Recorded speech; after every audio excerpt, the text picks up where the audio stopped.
I'm Jay Trafford of Suavity's Mouthpiece, and I'm here for a song. Open your mouth, there is something I would like to tell you about. You might cut your right teeth, I think I know how. I made a wish, God blew me a kiss and put me to this. In your garden, can't you see?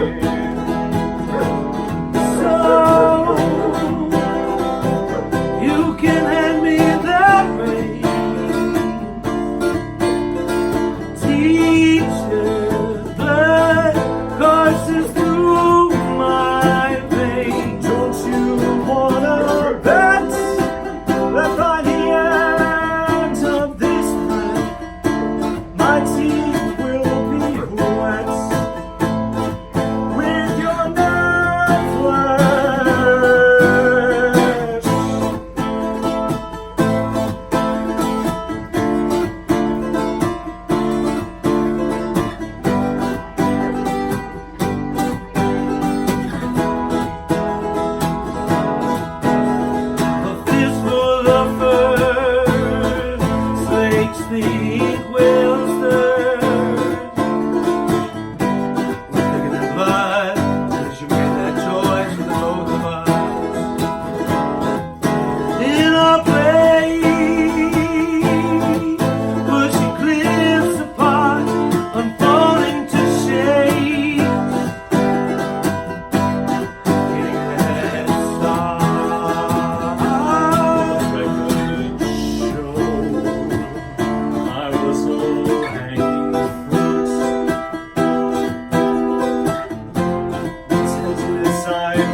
Well, it came from the music first. So I mean, so the melody and the instrumentation of the song, obviously with the balalaika, came together first, and then it sort of awaited the right lyric, which was Nerdflesh.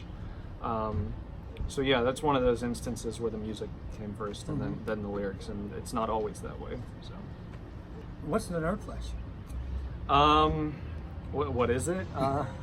I mean, it's sort of like the name of the group, Suavity's Mouthpiece. I like to say that it's sort of self-explanatory, but I realize that it might not be. It's difficult to say. The song is sort of about new experiences, I think, and sort of launching yourself into something different after almost 30 years of seeing something a certain way. So that's what it is.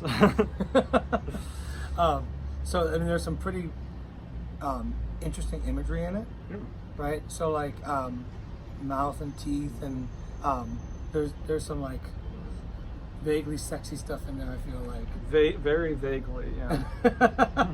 Is it more? Is it less vague than I think? No, I think it might be more vague than than you think. Yeah. But I mean, it's a little aggro, you know, like the bet by the end of his breath. Right. Yeah. I think it's I think it's sort of in suit with. So, Nerdflesh is the first new Suavity's Mouthpiece song in 5 years that we put out because of a hiatus with the group, and it sort of fits right back in the canon because when we went on this hiatus and I did some solo work for the past couple of years,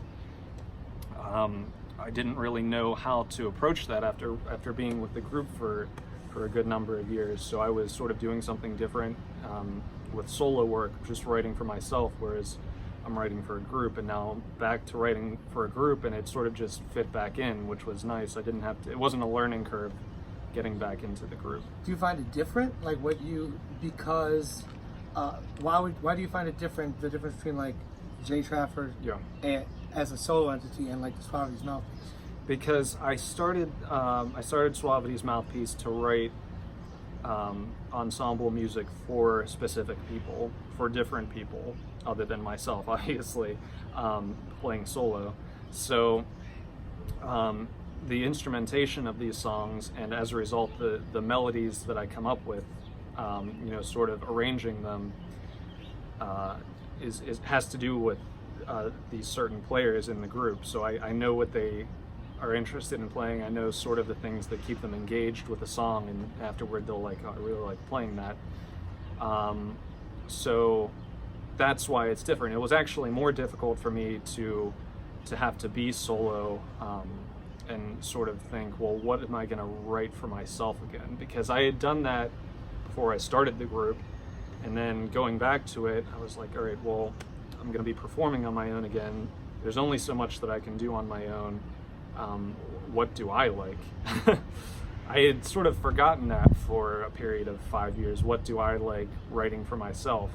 So, but I mean, a lot of people think it's sort of a personal project of mine, but really it's about the other players in the group. Have they been consistent? The core group that it is now is the bass player Meredith Bigetel, guitar player Nick Bigetel, and the drummer Brian Zaleski.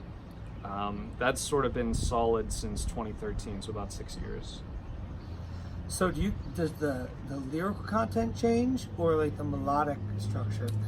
I think the melodic, well, it's one of those things where I think it goes hand in hand, because a lot of the time, lyrics don't work for certain melodies, even in my brain.